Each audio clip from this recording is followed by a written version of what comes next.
Good morning, class. So, we had started chapter 2 and we had discussed a number of motions in the previous lecture. So, today we are going to discuss oscillatory motion. So, any type of motion which is repetitive, means which is repeating again and again, which is periodic. Periodic means which repeats at a fixed interval of time, and which is moving to and fro. That means that passes the same point again and again after a fixed interval of time. That type of a motion is called an oscillatory motion. Okay, so you can see the picture figure 2.4. First one is a pendulum. Okay, and the other one you can see a boy.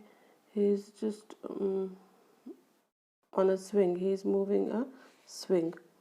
So the swing, when you just displace it from its position, what will happen? It will pass the initial position again and again. Okay, so it is a repetitive motion. It is also to and fro, but it is not periodic. It will not pass the same point at after a fixed interval of time, right?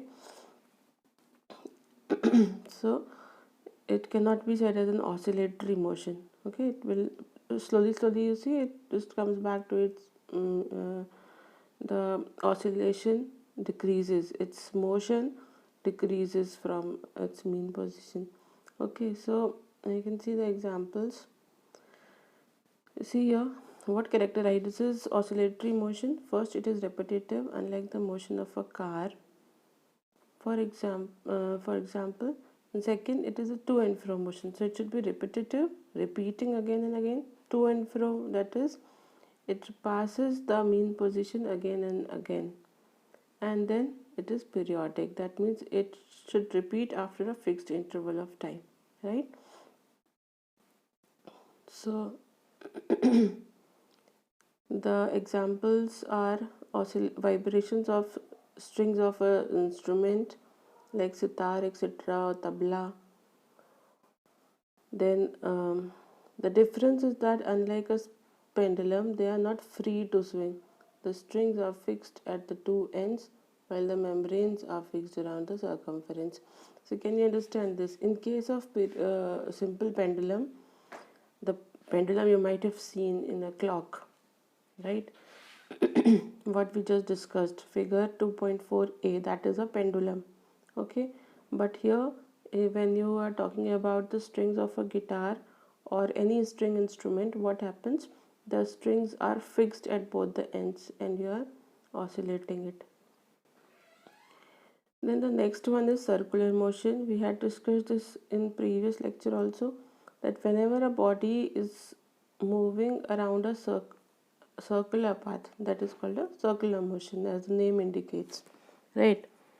So the position of the object should keep changing with time, but its distance from the center of the path remains same. Can you understand this? When you draw a circle, what happens? The distance of any point on the circumference from the center remains constant. What is that distance called? That is radius, right? So the radius remains constant. So whenever a body is in a circular motion, its distance from the center of the path should not change, but it should keep changing its position with time. So you can see when you figure 2.5a, the boy has some you tie some stone in a string and just rotate like this. Figure 2.5a is showing the same thing. Then another one, b part, is the this Ferris wheel, that is the giant wheel. Okay, so these type of things are in circular motion. So next one is periodic motion. As we discussed, the periodic, in case of periodic motion, the repetition should be after a fixed interval of time. Okay, so what are the things which repeat the same or repeat the same motion or pass the same point after a fixed interval of time. Clock, the hands of a clock or watch, they just pass the particular point after a fixed interval of time, right? Then motion of earth around sun, that is also uh, passing around it after a fixed interval of time.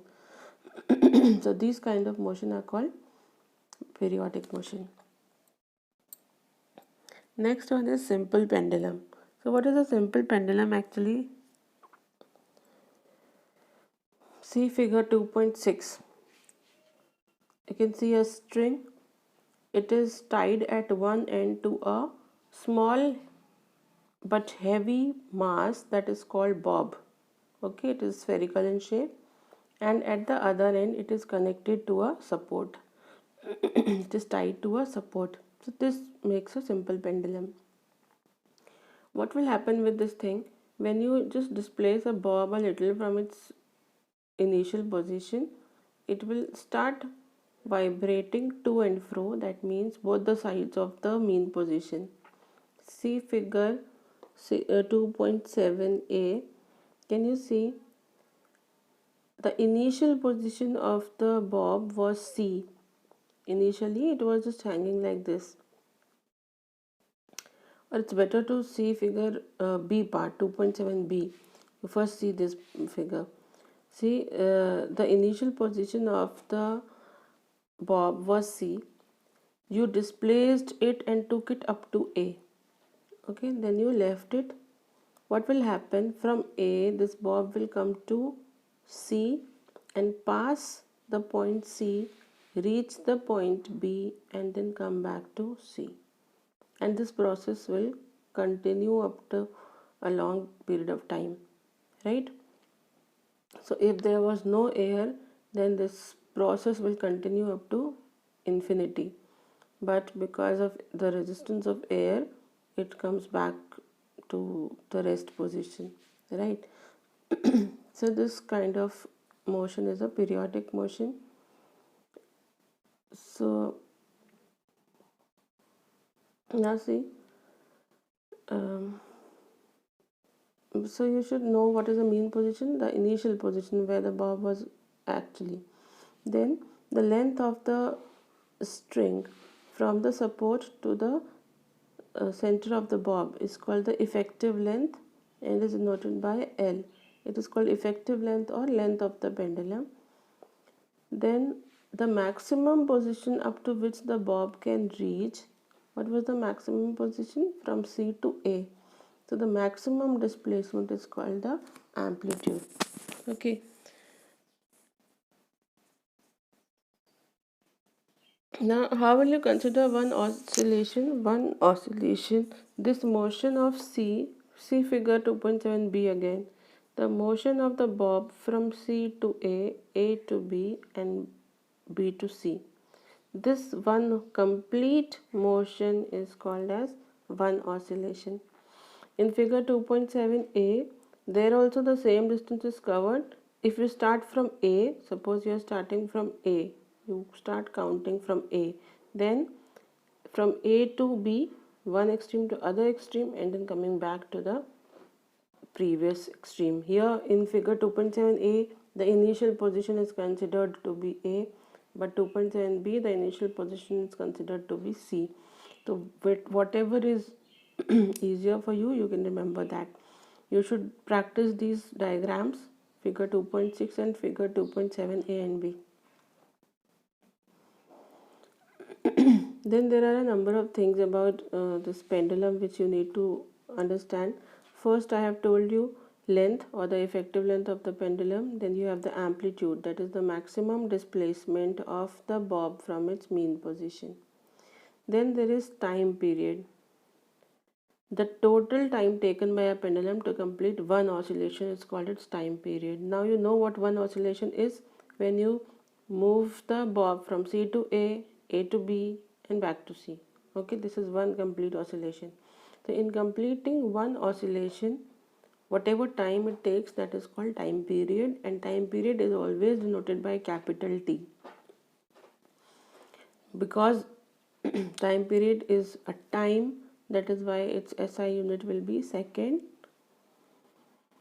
Then there are some points, some characteristics of time period. First, time period depends on the length of the pendulum. If you increase the length L, then time period also increases.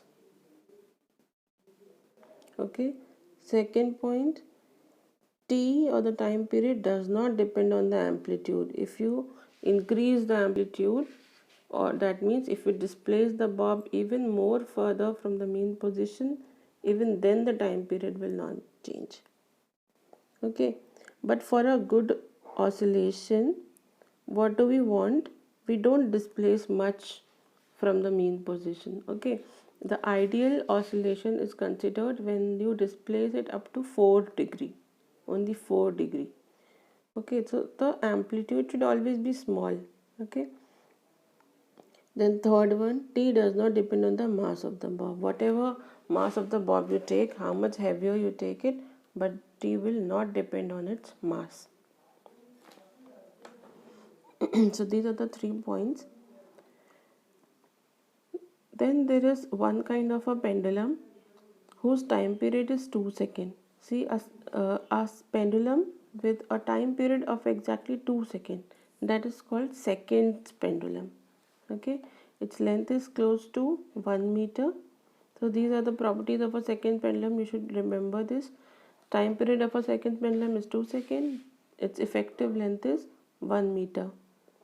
Okay, such pendulum takes exactly 1 second to swing from one side to the other and were used in clocks at one time. So it is not now used much, but you should know what is a second.